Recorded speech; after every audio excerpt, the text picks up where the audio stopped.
Brothers and sisters, what you will notice and discover over this series as we look at the life of our mother Aisha radiallahu anha is that our mother Aisha was a woman of substance. We live in a time when women are either commoditized or pursued as consumers.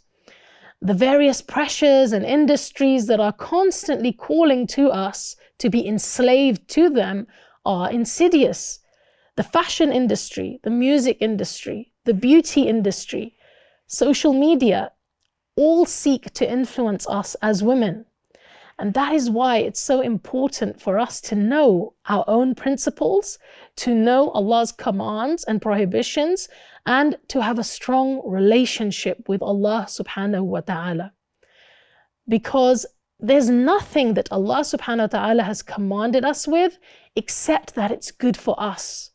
And there's nothing that He has prohibited us from except that it is evil and bad for us. And when we study the lives of people like Aisha radiallahu anha, it reminds us of having that right attitude. You know, this is why it's so important for us to know about the great women of our past, women like our mother Aisha radiallahu anha.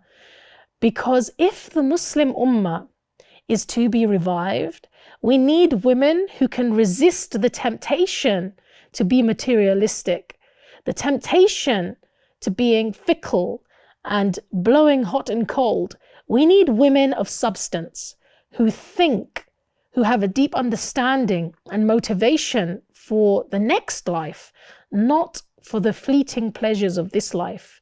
So when we study the life of our mother Aisha radiallahu anha, it reminds us of what our mindset should be like.